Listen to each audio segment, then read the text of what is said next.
नमस्कार बच्चों, स्वागत है आप सभी का इस वीडियो में, जिसमें हम आज करने वाले हैं कक्षा 9 का 5वां अध्याय विज्ञान का, जिसका नाम है जीवन की मौलिक इकाई। तो जीवन की मौलिक इकाई, मौलिक शब्द का मतलब होता है सबसे महत्वपूर्ण। तो जीवन की सबसे महत्वपूर्ण, सबसे बेसिक जो चीज़ होती है वो होती है कोशिका। आप जानते हैं हमारे आसपास इतने सारे तरीके के जीव रहते हैं। अमीबा है, कुत्ता है, बिल्ली है, बंदर है।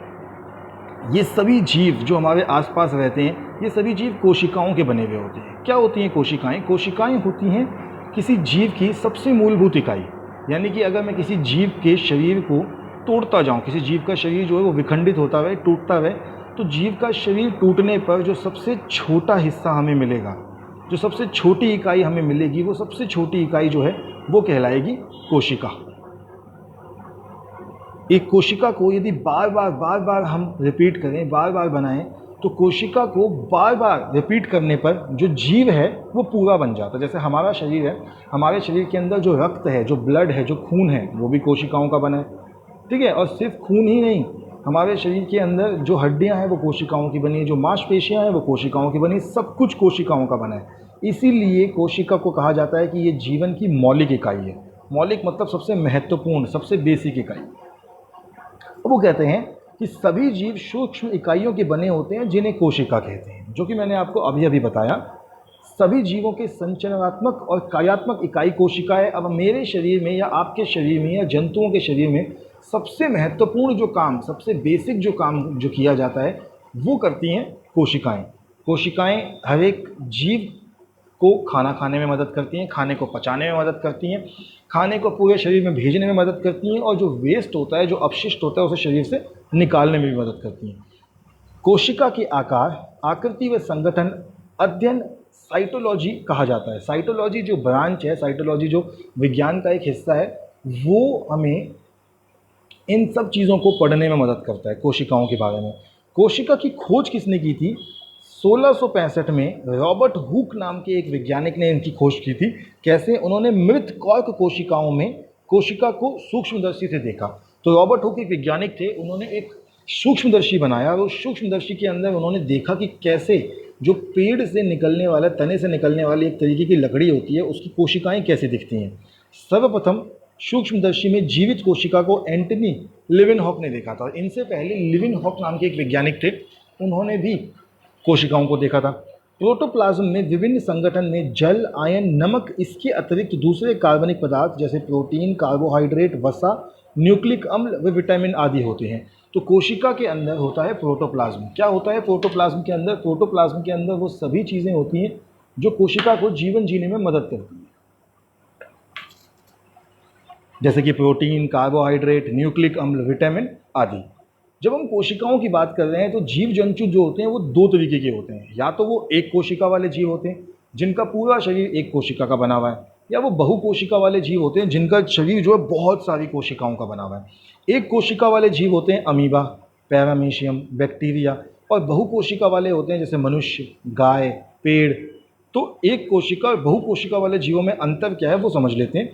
भाई, एक कोशिका वाला जीव जाहिर सी बात है एक कोशिका का बना है, जबकि बहुकोशिका वाला जीव बहुत अधिक कोशिकाओं का बना हुआ है। काम की बात करें तो एक कोशिका के जीव में, अब जब उस जीव के शरीर में एक ही कोशिका है, तो कोशिका के सभी कार्य एक ही कोशिका करती है, जबकि बहुकोशिका वाले जीवों में विभिन्न कोशिकाएं विभिन्न प्रकार के कार्यों को करती हैं। जैसे हमारे शरीर में खाना खाने का काम जो है वो मुंह से है, पचाने का काम पाचन तंत्र करता है, सांस लेने का श्वसन तंत्र करता है, उसे बाहर निकालने का उत्सर्जन तंत्र करता है। तो ऐसे सभी तंत्र बहुकोशिकीय जीवों में होते हैं, एक कोशिका वाले जीवों में कोई अलग अलग तंत्र नहीं होते। फिर लिखा है कार्य का विभाजन। कार्य का विभाजन मतलब शरीर के अलग अलग हिस्से अलग अलग काम करें, तो ये नहीं होता, लेकिन यहाँ कार्य का विभाजन होता है। फिर है जनन। जनन एक कोशिकीय जीव में एकल जनन कोशिका द्वारा, जो वो एक कोशिका है वही जनन करती है, कोई अलग कोशिका जनन नहीं करती। लेकिन बहुकोशिकीय जीवों में विशेष कोशिकाएं जनन कोशिकाएं में भाग लेती हैं, मतलब जनन के लिए भी विभिन्न कोशिकाएं, विशेष कोशिकाएं होती हैं। आयु की बात करें तो एक कोशिकीय जीव का जो जीवन काल होता है वह छोटा होता है, जबकि बहुकोशिकीय जीवों का जीवन काल लंबा होता है। उदाहरण के लिए एक कोशिकीय जीव होता है अमीबा, बैक्टीरिया, और बहुकोशिकीय हो गए पादप, कवक, जंतु, ये सभी बहुकोशिकीय जीव हैं। अब अगर हम कोशिका में बात कर रहे हैं तो एक कोशिका में भी दो अलग अलग तरीके की कोशिकाएं होती हैं। एक होती हैं प्रोकैरियोटिक कोशिकाएं और एक होती हैं यूकैरियोटिक कोशिकाएं। प्रोकैरियोटिक कोशिकाएं जो होती हैं वो आकार में बहुत छोटी होती हैं, जबकि यूकैरियोटिक कोशिकाएं आकार में बड़ी होती हैं। प्रोकैरियोटिक कोशिकाओं का केंद्रकीय भाग न्यूक्लियोइड होता है और केंद्रीयकीय भाग न्यूक्लियर झिल्ली द्वारा घिरा होता है, जिसमें केंद्रक उपस्थित होता है यूकैरियोटिक कोशिकाओं में। बहुत ही महत्वपूर्ण बिंदु है कि यूकैरियोटिक कोशिकाओं में जो केंद्रकीय भाग होता है वो न्यूक्लियर झिल्ली द्वारा घिरा होता है, जिसमें केंद्रक उपस्थित होता है। यानी कि यूकैरियोटिक कोशिकाओं में जो नाभिक है, जो न्यूक्लियस है, वो बिल्कुल सही है, नया है, उन्नत है। जबकि प्रोकैरियोटिक कोशिकाओं में कोशिका का केंद्रकीय भाग न्यूक्लियर झिल्ली से नहीं ढका हुआ होता, इसमें केंद्रक अनुपस्थित होता है। तो ये बहुत महत्वपूर्ण अंतर है, बहुत महत्वपूर्ण बात है एक कोशिकीय जीवों में और एक कोशिकीय के प्रोकैरियोटिक कोशिकाओं में, यूकैरियोटिक कोशिकाओं में, कि जिसमें न्यूक्लियर झिल्ली वाला जो भाग होता है वो प्रोकैरियोटिक कोशिकाओं में केंद्रक में नहीं होता। यानी कि इनका केंद्रक पुराने किस्म का केंद्रक होता है, नए किस्म का केंद्रक नहीं होता। फिर प्रोकैरियोटिक कोशिकाओं में झिल्ली द्वारा घिरे अंगक अनुपस्थित होते हैं। जो अंगक होते हैं उसमें वो झिल्ली से घिरे हुए नहीं होते, लेकिन यूकैरियोटिक कोशिकाओं में जो अंगक होते हैं वो झिल्ली द्वारा घिरे हुए होते हैं। प्रोकैरियोटिक कोशिकाओं के अंदर कोशिका विभाजन विखंडन या कोशिका विभाजन द्वारा होता है, मतलब सरल पद्धतियाँ जिनसे कोशिका का विभाजन होगा। जबकि यूकैरियोटिक कोशिकाओं में माइटोसिस और मियोसिस, जो बिल्कुल उन्नत कोशिका विभाजन के तरीके हैं, उनसे कोशिकाओं का विभाजन होता है। ऐसे ही प्रोकैरियोटिक कोशिकाएं हमेशा एक कोशिका वाले जीव होते हैं, जबकि यूकैरियोटिक कोशिकाओं में कुछ जीव ऐसे हैं जो एक कोशिका वाले हैं, कुछ जीव ऐसे हैं जो बहुकोशिकीय वाले हैं। तो यूकैरियोटिक और प्रोकैरियोटिक कोशिकाओं का अंतर हमने देखा। इसके आधार पे हम कह सकते हैं कि जो हमारी यूकैरियोटिक कोशिकाएं हैं वो नई कोशिकाएं हैं, जबकि प्रोकैरियोटिक कोशिकाएं पुरानी कोशिकाएं हैं जो अनंत काल से चली आ रही हैं। अब कोशिका के जब हम भागों की बात करते हैं कि कोशिका में मुख्य भाग कौन से हैं, तो सामान्यतः कोशिका के विभिन्न भाग कोशिका अंगक कहलाते हैं, जो विशेष कार्य संपन्न करती है।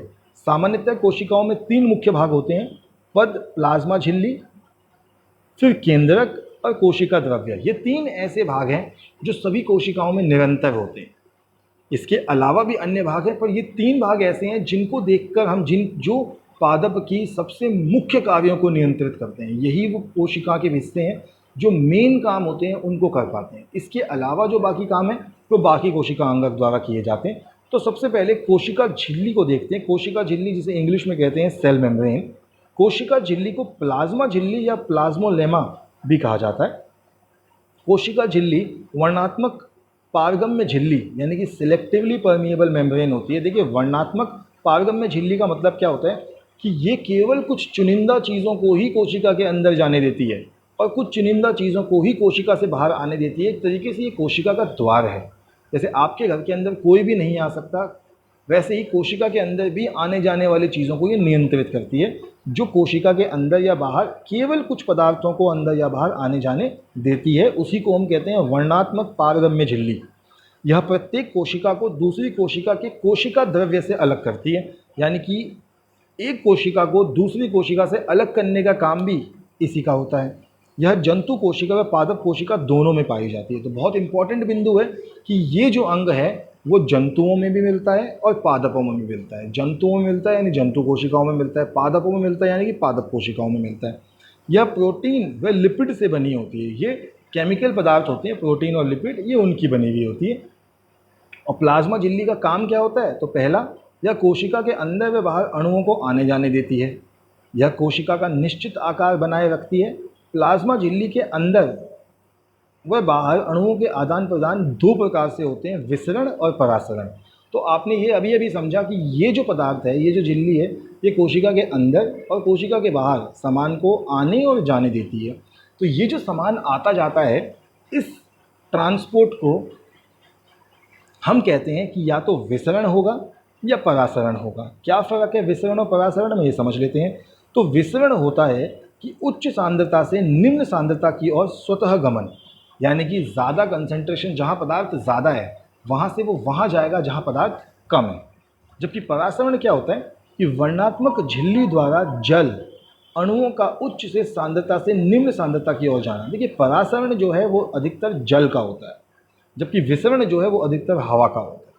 विसरण का दूसरा बिंदु है कि यह दोनों पदार्थ की सांद्रता को समान कर देता है। तो विसरण में क्या होता है कि विसरण में जो दोनों पदार्थों की सांद्रता है, मतलब दोनों पदार्थों की जो अमाउंट है, जो कंसंट्रेशन है, उसको ये बराबर कर देता है।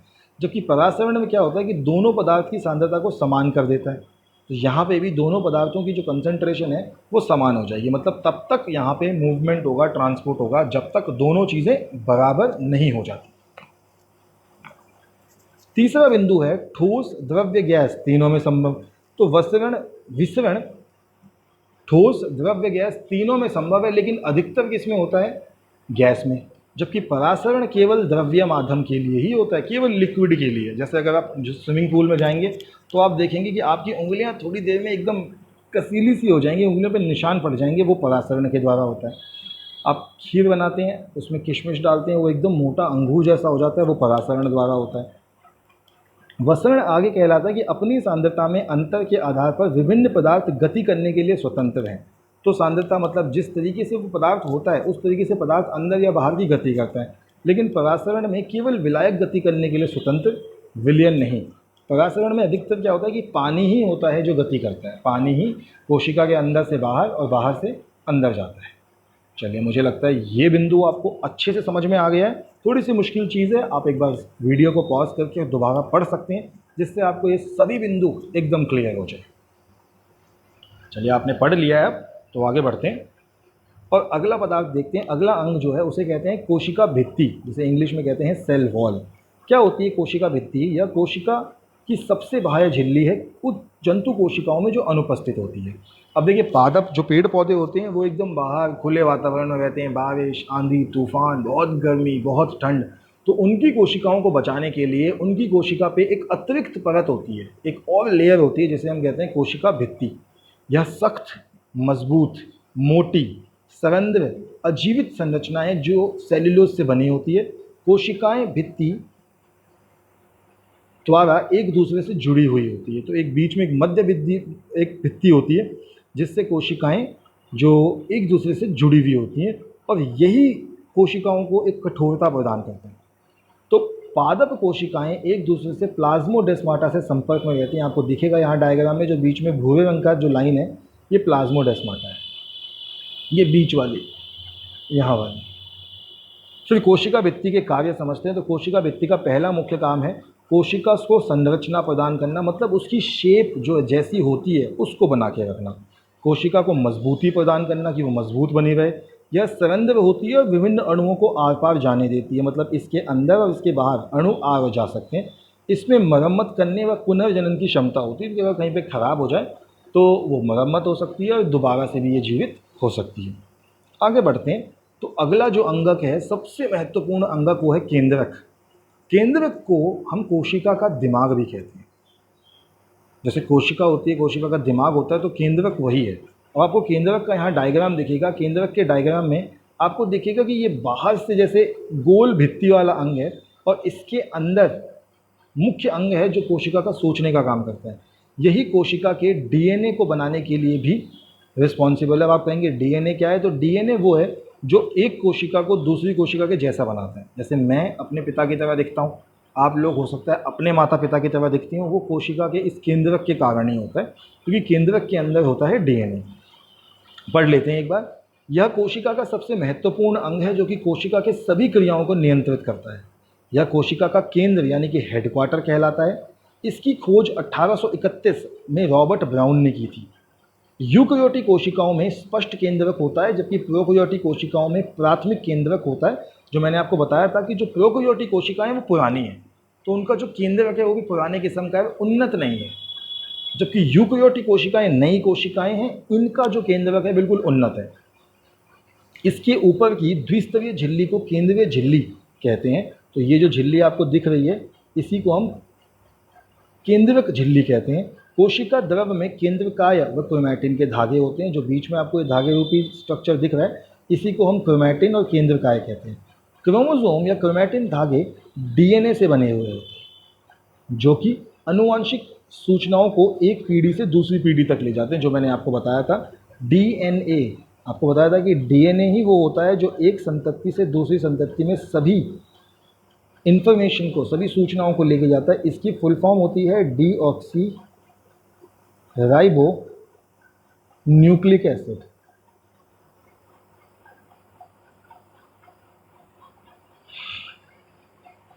ये डीएनए की फुल फॉर्म है। चलिए आगे बढ़ते हैं फिर। और अगला है कोशिका द्रव्य। कोशिका द्रव्य जो कि सबसे आसान है समझना। कोशिका का वह द्रव्य है जिसमें सभी कोशिका अंगक पाए जाते हैं, कोशिका द्रव्य कहलाता है। यहाँ जिसमें जैविक और कार्बो कैटाबॉलिक क्रियाएं संपन्न होती हैं, यानी कि सभी कोशिका के जो काम होते हैं, जो मुख्य काम होते हैं, वो इसी के अंदर होते हैं। इसमें दो भाग होते हैं, सिस्टोल द्रव्य जल जिसमें विभिन्न प्रोटीन होते हैं, जिसमें 90% जल और 7% प्रोटीन, 2% कार्बोहाइड्रेट तथा 1% अन्य अवयव होते हैं। और कोशिका अंगक विभिन्न भागों के अंगक जो कि प्लाज्मा झिल्ली द्वारा घिरे होते हैं। जैसे अब आप देखेंगे तो इसके अंदर जितना भी ये पीले रंग का हिस्सा है अंदर वाला, ये कोशिका द्रव्य है। और ये जो आपको छोटे छोटे अंग दिख रहे हैं, इन्हें हम कहेंगे कि ये कोशिका अंगक है। चलिए आगे बढ़ते हैं फिर। अब हमने समझ लिया कि कोशिका द्रव्य क्या होता है। कोशिका द्रव्य के बाद अब हम कोशिका के विभिन्न अंगकों के बारे में पढ़ेंगे। तो सबसे पहला अंगक जो हम पढ़ने जा रहे हैं वो है गोल्जी उपकरण। क्या होता है गोल्जी उपकरण?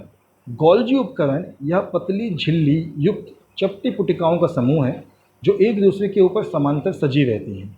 इसका आविष्कार या इसकी खोज कैमिलियो गोल्जी ने किया था। ये प्रोकैरियोट, स्तनधारी और सीव ट्यूब्स में यह उपस्थित होता है। देखिए ये जो अंग है एक वाईफाई के सिग्नल की तरह दिखता है। इसमें दो हिस्से होते हैं, एक को हम कहते हैं सिस फेज और एक को हम कहते हैं ट्रांस फेज। ठीक है, और ये मुख्य इसका काम क्या है? मुख्य काम होता है कि जो चीज़ें बनती हैं कोशिका के अंदर उनको पैक करने का काम। गोल्जी उपकरण के कार्य पढ़ लेते हैं। यह लिपिड बनाने में सहायता करता है, यह मध्य लैमेला बनाने का कार्य करता है, यह स्वभाव से स्रावी है, यह मिलेनिन संश्लेषण में सहायक है, अंतर्द्रवी जलिका में संश्लेषित प्रोटीन व लिपिड का संग्रहण गोल्जिकाय के द्वारा होता है। उन्हें कोशिका के अंदर और बाहर विभिन्न हिस्सों में भेज दिया जाता है। पुटिका में पदार्थों का संचरण, रूपांतरण और बंद करना। इसके अलावा गोल्जिकाय के द्वारा लाइजोसोम भी बनाए जाते हैं, जो हम आगे पढ़ेंगे कि क्या होते हैं। और पांचवा काम है कि यह कोशिका भित्ति और कोशिका झिल्ली बनाने में मदद करते हैं। तो ये पांच जो मुख्य काम हैं ये गोल्जीकरण के होते हैं। जैसे हम गोल्जी उपकरण भी कहते हैं, गोल्जिकाय भी कहते हैं, सभी इसी के नाम हैं। तो चलिए जो हमने गोल्जी पढ़ लिया है तो इससे अगला देखते हैं। अगला है माइटोकॉन्ड्रिया। माइटोकॉन्ड्रिया क्या होता है? माइटोकॉन्ड्रिया एक और कोशिका अंगक है जो कि कुछ ऐसा दिखता है। इसके अंदर ऐसे मुड़ी तुड़ी संरचनाएं होती हैं और ये प्रोकैरियोटिक कोशिकाओं में उपस्थित होता है। इसको कोशिका का पावर हाउस भी कहते हैं। पावर का मतलब होता है ऊर्जा। यही वो अंग है जो कोशिका को ऊर्जा देने का काम करता है। यह एक दोहरी झिल्ली वाले हैं और सभी यूकैरियोटिक में उपस्थित होते हैं। बाह्य परत चिकनी और छिद्रित होती है और अंतर परत बहुत विलित होती है और क्रिस्टी का निर्माण करती है। माइटोकॉन्ड्रिया को सर्वप्रथम 1880 में कॉलिकर ने देखा था। अब इसकी सबसे मुख्य बात क्या होती है माइटोकॉन्ड्रिया की, कि इसमें अपना खुद का डीएनए और राइबोसोम होता है। खुद का डीएनए, खुद का राइबोसोम, यानी कि ये कोशिका के अंदर होते हुए भी अपना स्वयं का डीएनए रखता है। एक बार आप जल्दी से इस वीडियो को पॉज करके और माइटोकॉन्ड्रिया के सभी अंगों को एक बार दोबारा पढ़ लें, सभी बिंदुओं को पढ़ लें। चलिए मैं उम्मीद करता हूँ कि आपने ये पढ़ लिया होगा अब तक। आगे देखते हैं माइटोकॉन्ड्रिया के काम क्या हैं। तो पहला है इसका मुख्य कार्य ऊर्जा निर्माण और एटीपी के रूप में संरक्षित करता है, इसीलिए इसको कोशिका का पावर हाउस कहते हैं। यह क्रैब चक्र या कोशिकीय श्वसन का मुख्य स्थान है जिसमें एटीपी का निर्माण होता है। राइबोसोम के अत्यंत छोटे गोल कण जो कि जीव द्रव्य में स्वतंत्र रूप में तैरते हैं, अंतर्जैविक दलिका के बाहरी सतह पर चिपके पाए जाते हैं। ये आरएनए और प्रोटीन के बने होते हैं। तो राइबोसोम जो होते हैं वो इसके आसपास रहते हैं और आरएनए और प्रोटीन बनाते हैं। इससे अगला है अंतर्द्रवी जलिका, जिसके बारे में आपने गोल्जी उपकरण पढ़ते समय भी पढ़ा और माइटोकॉन्ड्रिया पढ़ते समय भी पढ़ा। अंतर्द्रवी जलिका, जिसे इंग्लिश में कहते हैं एंडोप्लाज्मिक रेटिकुलम, यह झिल्ली युक्त नलिकाओं व शीट का विशाल तंत्र जाल होता है। आपको दिख ही रहा है यहाँ पे चित्रों में कि कैसा ये एक जाल जैसा इसका स्ट्रक्चर है। इसकी खोज पोर्टर, क्लॉड और फॉलम नाम के वैज्ञानिकों ने करी थी। झिल्ली जीवांत जनन, जिसे कि हम ईआर कहते हैं, द्वारा निर्मित प्रोटीन और वसा का कोशिका झिल्ली बनाने में सहायक होती है। जो कोशिका की झिल्ली होती है, उस झिल्ली को बनाने के लिए जो प्रोटीन चाहिए वो प्रोटीन भी यहीं अंतर्द्रव्य जलिका के अंदर बनते हैं। यह प्रोकैरियोटिक कोशिका व स्तनधारी मैमेलियन एराथोसाइट के अलावा सभी में पाया जाता है, तो ये सब में मिलता है। अंतर्द्रव्य जलिका दो प्रकार की होती है, खुरदुरी अंतर्द्रव्य जलिका और चिकनी अंतर्द्रव्य जलिका। खुरदुरी का मतलब जिसकी सतह जो है वो खुरदुरी होती है, और चिकनी मतलब जिसकी सतह जो है वो एकदम चिकनी होती है। तो क्या फ़र्क होता है खुद चिकनी वाली में और खुरदुरी वाली में? तो जो चिकनी होती है ये स्मूथ एंडोप्लाज्मिक रेटिकुलम इसको कहते हैं, और खुरदुरी वाली को कहते हैं रफ।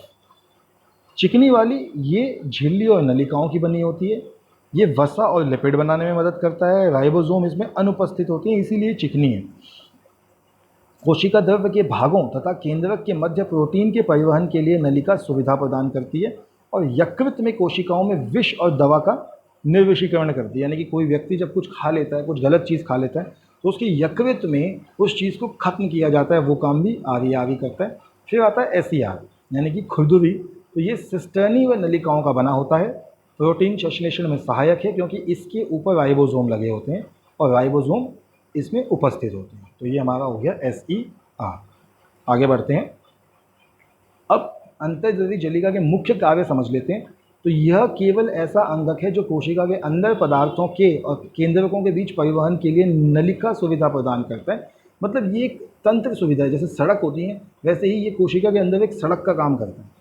यह अंगकों के बीच बायोकेमिकल क्रियाओं के लिए स्थान उपलब्ध कराता है। अब अलग अलग जो क्रियाएं होती हैं वो कहीं ना कहीं तो कोशिका में होंगी, तो ये अपनी सतह देता है कि यहाँ पे कर लो। यह वसा और प्रोटीन के संश्लेषण में मदद करता है।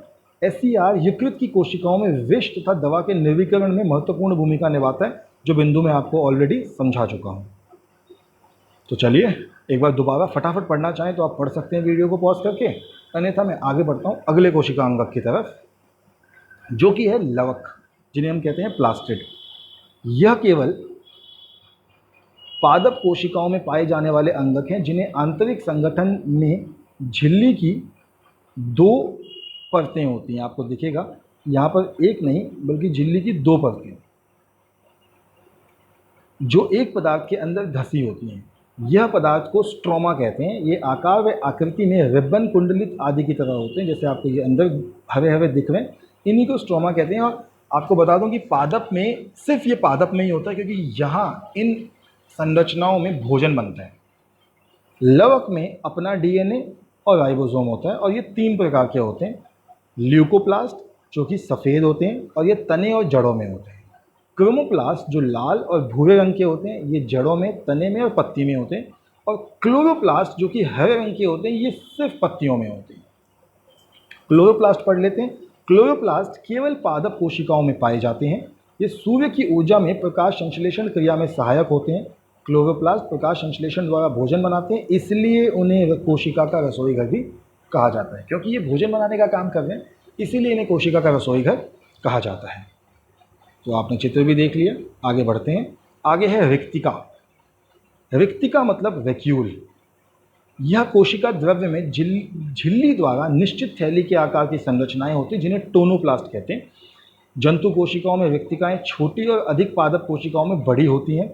बड़ी रिक्तिकाएं कोशिका का 90% भाग घेर लेती हैं। तो रिक्तिका एक तरीके से ऐसा अंग है जो पादप कोशिका में बचे हुए अपशिष्ट पदार्थों को अपने अंदर संभाल के रखता है। जो तेल हो गया, जो वसा हो गया, उसको अपने अंदर संभाल के रखता है। इसी कारण ये कोशिका को एक तरीके से जो कठोरता होता है वो भी देता है। इसके बाद समझ लेते हैं एक लाइजोसोम। लाइजोसोम गोल्जी उपकरण की कुछ पुटिकाओं में एंजाइम इकट्ठे हो जाते हैं। इन्हें एकल झिल्ली युक्त पुटिका लाइजोसोम कहलाती है। इनका कोई निश्चित आकृति या आकार नहीं होता। ये मुख्यतः जंतु कोशिका और उसमें कुछ पादप कोशिकाओं में पाए जाते हैं। तो लाइजोसोम जो होते हैं इनको आत्मघाती थैली भी कहा जाता है। इनके अंदर बहुत खतरनाक केमिकल, बहुत खतरनाक एंजाइम होता है, और इनका मेन काम क्या होता है कि इनका कार्य मुख्य कोशिका को साफ रखना है। देखिए, उपापचयिक प्रक्रियाओं में जब कोशिका क्षतिग्रस्त हो जाती है, माने कि कोशिका के अंदर कोई ऐसी क्रिया हो गई जिससे कोशिका खराब हो गई, तो लाइजोसोम की पुटिकाएं फट जाती हैं और एंजाइम स्रावित करती हैं। एंजाइम मतलब केमिकल, और अपनी कोशिकाओं को पाचित कर देती हैं। इसीलिए लाइजोसोम को कोशिका की आत्मघाती थैली भी कहा जाता है, क्योंकि ये खुद को ही खत्म कर देती है। आत्मघाती मतलब खुद को खत्म कर देना।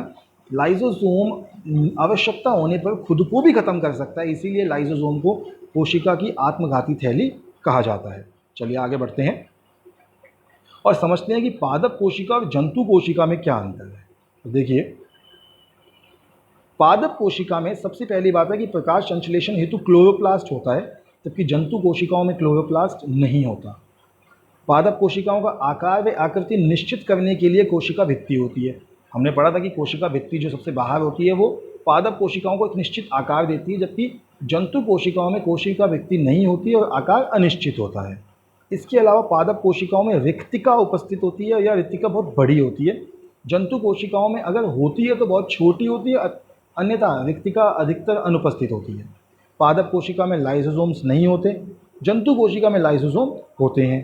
पादप कोशिकाएं मुख्यतः चतुर्भुजाकार गोल्जी उपकरण और पूर्ण तरीके से विकसित नहीं होता, जबकि जंतु कोशिकाएं विभिन्न आकार की होती है, इनमें गोल्जी उपकरण उपस्थित होता है।